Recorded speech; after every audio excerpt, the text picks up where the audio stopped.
Men still account for most U.S. AIDS cases, but the infection rate for women is growing much more quickly. From 1991 through 1995, the number of women diagnosed with AIDS grew 63%, while the number of men with AIDS rose just 12.8%. While women still account for only 19% of U.S. AIDS cases, the number of women diagnosed with AIDS since the epidemic began has passed 67,400, 11,500 of them in 1995 alone. Sex with infected men has overtaken drug use as the leading cause of infection among women. Catherine Wyatt Morley is HIV positive. She got HIV from her husband. She has devoted her life to AIDS education and awareness, and she has written this book entitled AIDS Memoir, Journal of an HIV Positive Mother. And she joins us today along with Dr. Pascal Wortley of the Centers for Disease Control and Prevention, the author of today's study on AIDS in women. Thanks, Doctor and Catherine, for coming in. We really appreciate it. I guess there's really no adjective to describe your story and what happened to you as no fault of yours. It is sickening. You were married. Yes. You have 3 children. Yes. Yes. And then what?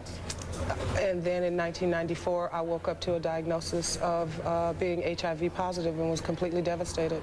Completely caught me off guard. I had no idea and no clue as to what HIV was. I only knew what at the time the media had put on television, which was very limited and very little. So it frightened me, to say the least. It scared me a lot. And then to find out, changed my life. And then to find out that here you were a person living a safe life, and you got it from your husband, who had an affair with another woman. That had to be devastating. Yes, and past drug use. You know, it's unfortunately we don't know what our significant other is doing or our spouse is doing when we're not there.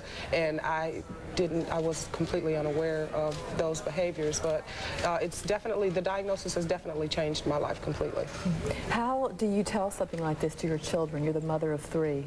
It wasn't easy, and I kept it from them for quite some time, but as time went on, I decided to tell my oldest 2 sons, and then I began to have seizures, so I wanted to make sure that my daughter, whom was 9 years old at the time, to make sure that she knew.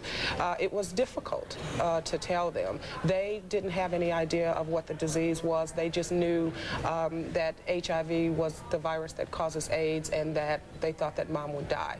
So it was very difficult, but through time has been a definite healer for my family and for my children to come to understand the disease and the things that their mom has to go through, and also the things that they go through living with a mom. And it had to be, what a transition for the devastation, learning what happened to you, and now you've written a book and you're out talking about it.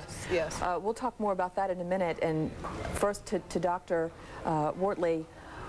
She received AIDS by no fault of herself, but talk to us more about how more women are getting AIDS now. It's just not people like her, and it's not just people that are in high-risk groups, is it?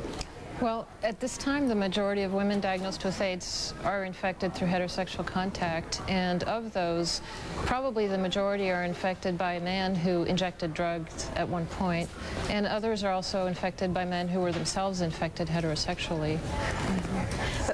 Right, and because it's not just people associated with a drug culture. A lot of people probably hear, oh, it's those people and those high-risk lives, and it's not me, and that's what's getting a lot of women into trouble. Exactly. And that's one of the issues that makes prevention for women particularly difficult is, as you mentioned, the issue that you're not always aware of your partner's risks, and especially if it was long ago as well, and this could be somebody that had changed their life and didn't mention it.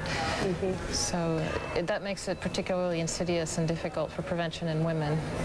Why do you think women aren't taking more control of their lives?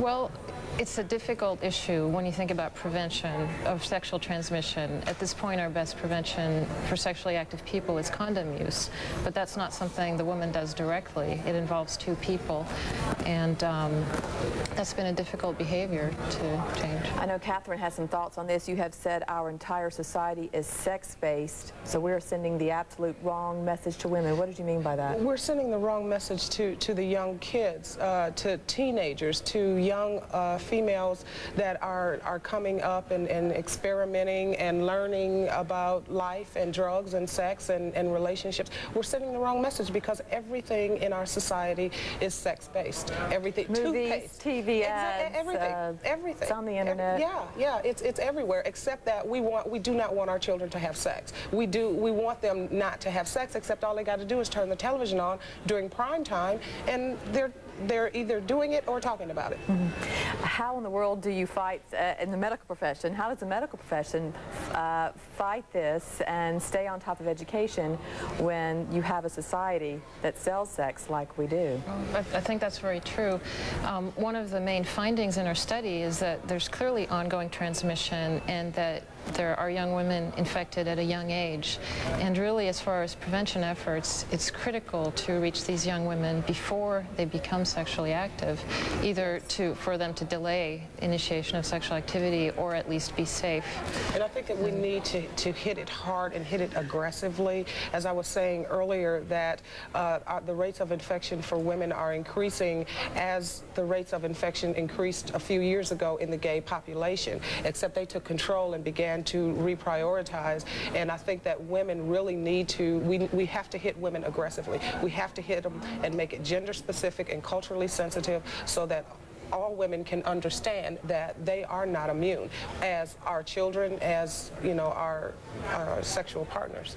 Because I know we've said it oftentimes on CNN, there's always studies about sex in teens, and young women will say over and over again, well, I know I wasn't supposed to, or I should have had safe sex, but I just went ahead with it. So that's something that is tough to fight. And I'm wondering, when you go talk with people, what do you hear from them? What's the look on their face when you talk to them and tell your story? It depends on the people that are in the room. The younger children, I think that the younger ones in high school, I think that we all believe that everybody knows about this disease, and that is not necessarily true.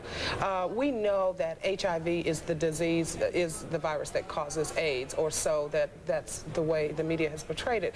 However, teenagers understand that that is something else. It's somewhere else. It's happening to their mother or father's generation. It's not happening to them, and they are, in their minds, are not associating sex with this disease.